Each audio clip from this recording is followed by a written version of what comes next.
Little review since we've picked this up from the dealer. Obviously you can see the little bit of rake from front to back on it, which our lift kit will fix that. We'll get it more leveled out. About a 1/2 inch difference from front to rear, which is visual by eye. One of the things I will say, we ordered this with the running boards and the factory roof rack, but I will tell you that you can see the roof rack and it's got quite a bit of vibration up here in the front. Jessica drove it back yesterday, and one of the things she said was, I feel like one of the tires is out of balance. And I said, do you feel it in the steering wheel? And she says, no. So that indicated to me that it probably wasn't a front wheel or a front tire out of balance. I said, do you feel it in the seat? And she says, no, not in the seat. I said, do you see it in the headrest? And she says, yeah, I see the headrest shake a little bit. After getting in the vehicle and driving the vehicle, and realizing above 40 miles an hour, I could put my hand on the headliner or on the sunroof on it, and you could actually feel the harmonic buffing in the roof of it.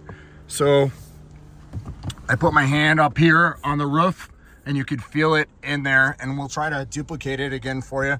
I'm gonna pull the roof rack off of it today and just share with you the difference that it made. The vehicle has 37 miles on it now. The other thing I did is I reset the tire pressure monitor for the vehicle. I also went and manually reset the, well, I didn't manually reset. I took a tire pressure gauge and I checked all the tires. I brought them down to 36 PSI all the way around. And I've got one that will not reset up here. You can see it up in the top corner here. This has kind of got a flash to it, but at 55 PSI, but yet the gauge indicated 36 PSI. So I'm not quite sure what the problem is there with that. So maybe something it'll straighten itself out. Don't know yet. This has the premium package on it. So it has the nicer technology and stuff on it as well. It drives pretty nice. You can kind of start to hear the noise coming in, going about 38 miles an hour. And I can put my hand up here and I can lightly feel the buffing going on through the roof. Now I'll go down this street here. We'll pick up the pace a little bit and maybe you can hear it a little bit better.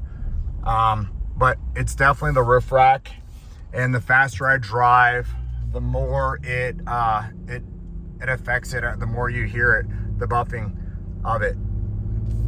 And I think a lot of it is because the way the design of the front of the vehicle and the wind going over the top of the vehicle, it causes it to do it. You can kind of hear it starting to get really noisy. I'm going 48 now. One of the things I think super cool on this truck is the different adjustments here, which indicate over here on the dash, Sport.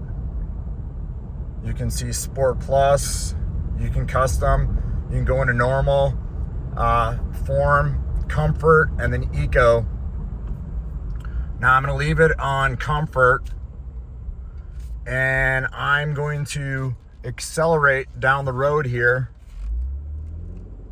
And you can hear how quiet it is and smooth it is, but a little bit hesitant on the acceleration. And as I got my foot into it, I'm gonna change the dial, and you can hear it change the sound of the motor. You can really hear it change considerably, which is pretty cool. You know, some people, maybe they want to hear it and maybe they don't want to hear it. The other thing is about it is, you know, the driving conditions and how you're going to drive the vehicle. Do you want a more snappy throttle or not? Do you want a more responsive? Do you want to maximize the fuel economy on this vehicle? You know, and that can be selected by the mode on it, on how you're driving it. There definitely is, when you go into eco and the standard mode, the comfort mode, it definitely is a lot, the reaction time is a lot less responsive when you accelerate into this. So with that being said, you know, if you want the truck to be more responsive, you know, here's my foot into it again, and then I change it. You can really hear the difference when I change it.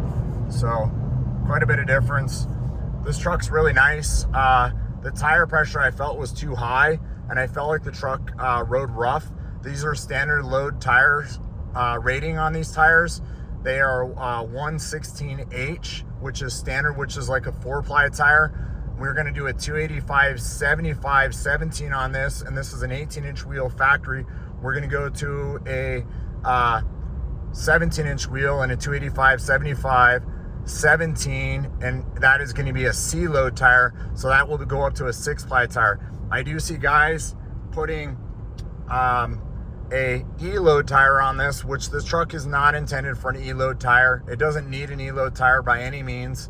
I will say it of course 100% will ride stiffer with an E-load tire.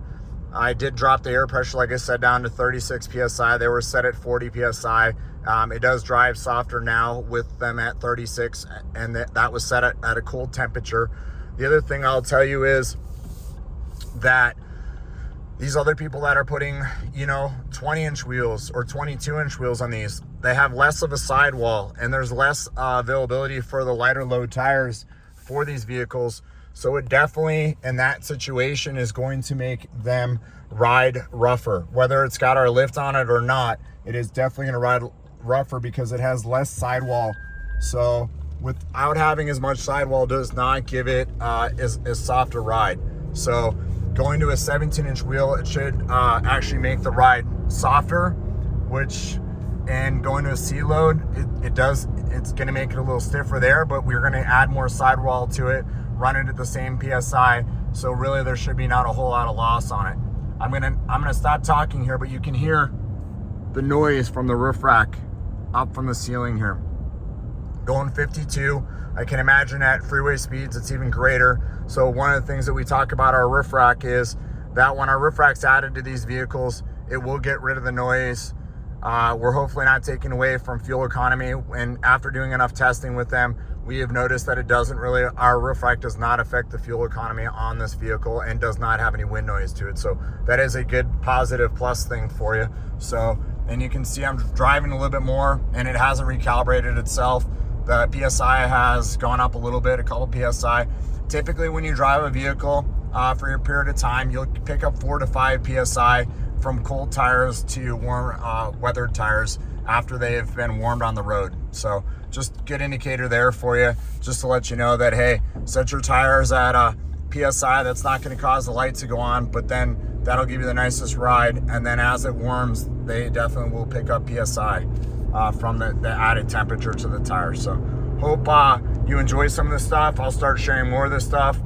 One other thing I want to ask you is, what are things you want to see for the new Land Cruisers? Parts, accessories that you think that are missing out there for the new Land Cruisers and the new GXs. But love to hear from you. Thanks so much for watching.